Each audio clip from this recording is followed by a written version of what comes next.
Tere! Täna õpime seda, kuidas teha esitlust ja kasutame selleks Google'i tööriistu, täpsemalt Google Slidesi programmi. Selleks ava oma Drive ja siit uue nupu alt leiad sa Google Slideside programmi üles. Kliki sellele ja sulle avaneb uus dokument. Esimese asjana ma soovitaksin sul kõigepealt panna uus pealkiri.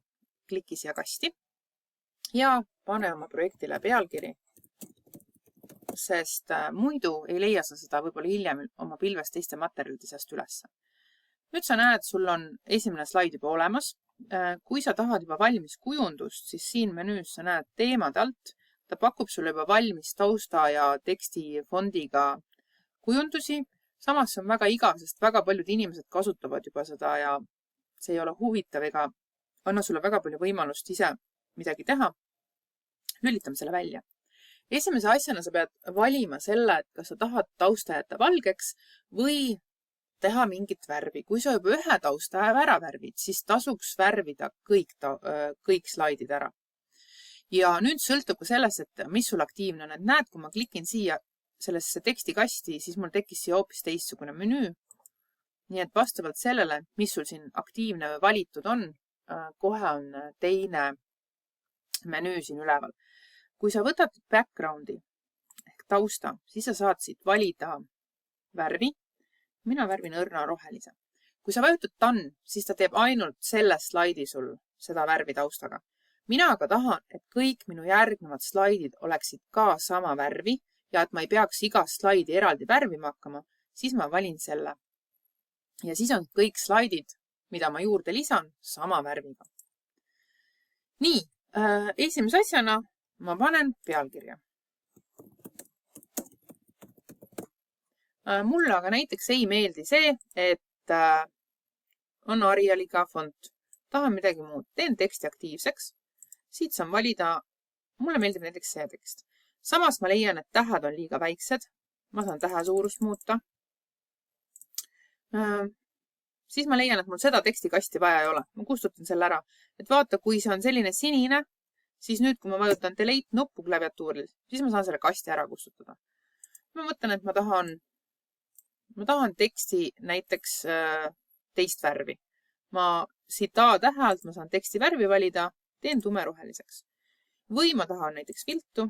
Ei, mulle see ei meeldi, klikin veel ühe korra. Ma tahan paksemaks. See mulle meeldib, selle jätan.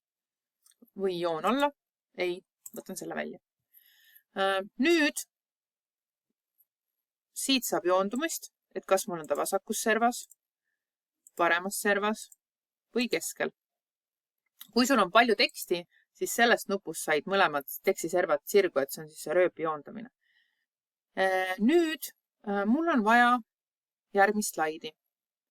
Või sa mõtled, et äkki ikkagi peaks sellele slaidile panema, kes on töö autor.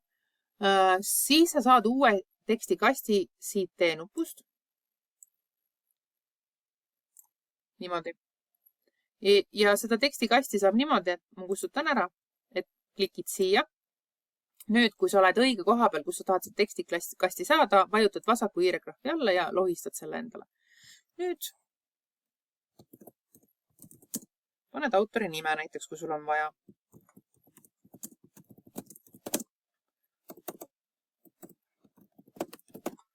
Ja siis sa mõtle ka alati seda, et kas sul on tekst piisava suurusega, et klassis see seina pealt välja paistaks. Nii, kuna pealkiri oli mul tumeroheline, ma teen sellega, aga ma teen võib-olla natukene heledama roheline. See tekst on liiga õrn ja mul on ka font teine kui pealkirjal, et tasub vaadata, et kas sul on fondid ühtemoodi ühel slaidil.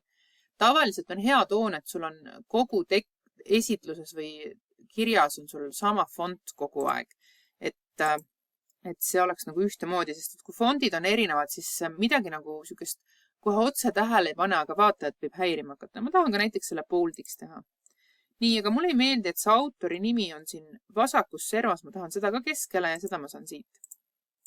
Nii, ja nüüd mul on ilus slaid. Autori nimi on natukene heledam, pealkiri on natukene tumedam. Kui sa tahad ja kui sa vaatad, et ma tahan seda kasti kõrgemale, siis tee see kast aktiivseks ja näed, sul tekib nüüd tekkis selline ristikujuline märk. Vajuta vasak kiire klahv alla ja lohista seda kasti kõrgemale. Ja näed, sul on kohe see tekst kõrgemal. Nii, nüüd mul on vaja järgmist slaidi. Seda ma saan siit nupust, aga kui sa tahad valida eelkujundust, siis siit sa saad lahti menüü ja nüüd sa näed, et sul on erinevad variandid, mida sa saad valida. Mina aga võtan selle blanki, et siin ei ole mitte midagi kujundatud, ma saan teha täpselt nii, nagu ma tahan. Mis ei tähenda, et sa teistel ei saaks muuta. Sa saad alati kustutada või asupaika tõsta, aga ma valin selle. Ja näed, järgmine slaid on kohe automaatselt roheline, sest ma andsin selle käsu. Järgmisele slaidile ma tahan näiteks pilte. Seda ma saan ka siit insert nuubi alt, image, aga siin on ka kohe olemas otsetee, et kui ma seda insert image'it ei võta, vaid võtan, näete siit, on kohe see pildi lisamise nupp. Ja ma pean valima, et kas mul on pilt juba Drive'i pandud või siis see on mul arvutis olemas. Minul on arvutisse pildid pandud juba, võtan upload from computer. Nii, ja minul on nad juba downloadside kaustas olemas, et kui sul ei ole, siis sa pead otsima, kui sul õiget menüüd kohe automaatselt ei tule, aga minul on downloadside kaustas ja võtan omale esimese pildi siit. Nii, ja kui mulle see asupaik ei meeldi, näete jällegi see rist, vasak kiire klahv alla, tõstan selle siia. Kui ma tahan pilti suuremaks, lähen siia nurka ja lohistan ta nõksa suuremaks. Tahan ka teise pildi näiteks panna, kordan. Nii, ja nüüd näiteks selle pildiga ma tahan seda teha, et ma tahan ainult seda pead jätta, ma tahan selle ala välja lõigata. Kui seda pilti ma tegin suuremaks, siis siin pildis ma tahan mingit osa välja lõigata ja ma pean valima õige tööriista. Kõigepealt ma teen selle pildi aktiivseks ja siin sa näed, on selline tööriist tekkinud. Kui ma lähen siia, see aktiivsus ära kaob, seda tööriista enam ei ole. Klikkides pildile, tuleb ta ja see on kropp.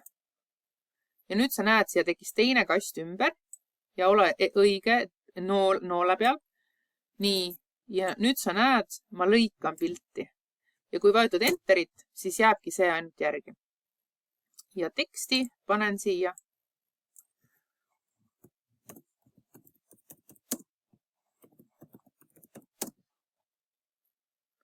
Ja panen veel teksti siia.